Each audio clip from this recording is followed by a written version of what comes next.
O que acontece na abertura do terceiro selo?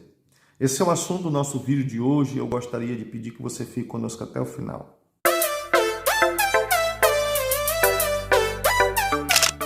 Olá pessoal, tudo bem? Mais um vídeo para o nosso canal, eu espero que esteja tudo bem com você.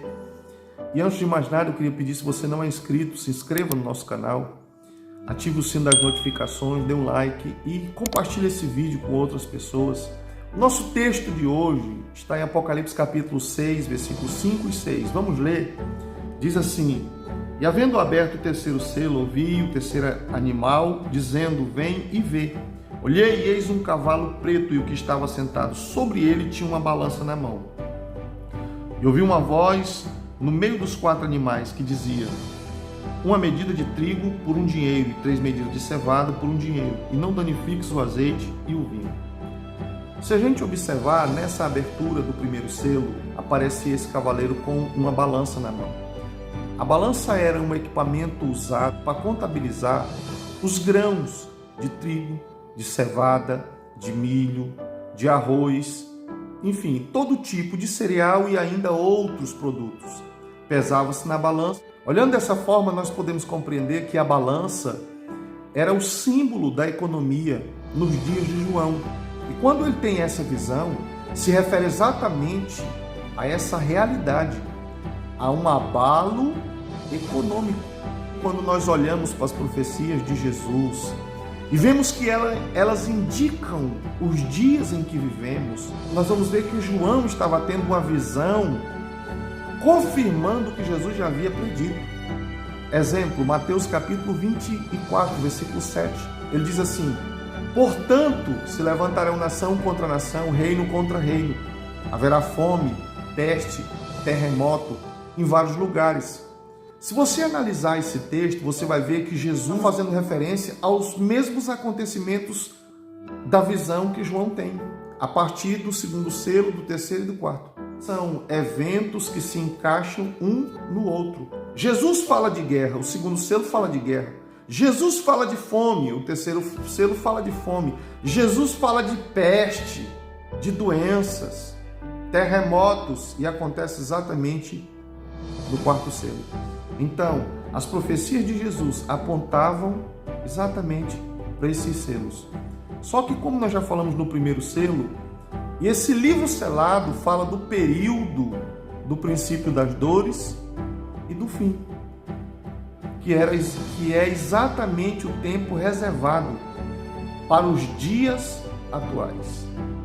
João ouve do meio dos quatro animais uma voz dizendo assim, uma medida de trigo por um dinheiro, 3 medidas de cevada por um dinheiro. Vamos compreender o que era uma medida de trigo? A medida de trigo era equivalente a uma porção diária ou a 1 litro.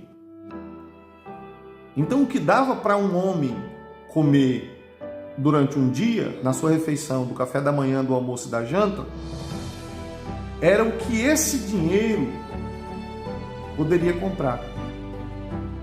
Já a cevada era um alimento um pouco inferior com relação aos nutrientes, mas que também fazia parte da alimentação. E dava para comprar 3 litros ou 3 porções diárias de cevada, coisa que não dava para alimentar uma família, as 3 porções. Raramente se encontrava uma família com 3, 4 pessoas.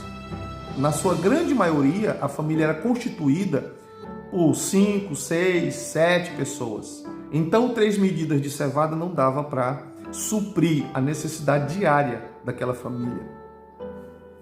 Observando esses detalhes, nós vamos ver que João está falando de um caos econômico, onde o preço dos alimentos subiu de forma exorbitante. E agora não dá para se manter mais mensalmente com o mesmo salário. Baseado nesse terceiro selo, nós podemos ver que há uma crise financeira mundial que está prestes a acontecer. Como nós já vimos nos selos anteriores, tudo faz parte da preparação de um cenário. O que você vê hoje está indicando o que está prestes a acontecer. Jesus recomendou em vários textos que nós olhássemos para os sinais. Os sinais vão indicando eventos que vão acontecer. Se você estiver atento aos sinais, você vai perceber em que momento nós estamos hoje. E o mesmo animal diz: não danifiques o azeite e nem o vinho. O azeite e o vinho fazia parte do suprimento das pessoas daquela época.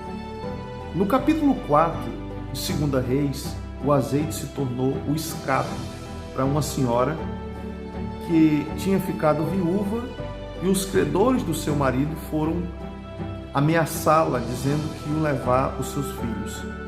E ela consultou Eliseu, e Eliseu orou para que o azeite da viúva se multiplicasse. Então o azeite se tornou uma espécie de escape, tá? Uma alternativa. E no caso aqui, o texto fala também fazendo menção ao azeite e ao vinho.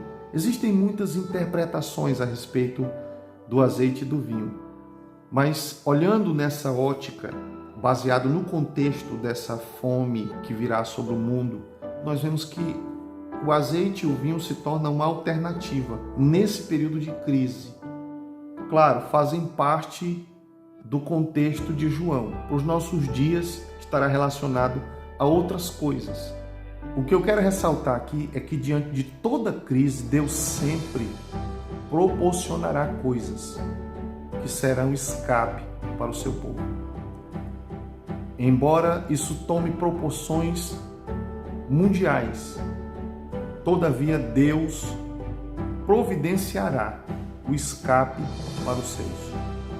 Eu espero que esse vídeo tenha lhe ajudado de alguma forma e que Deus o abençoe e até o próximo vídeo. Não esquece de se inscrever no canal se você não é inscrito, tá?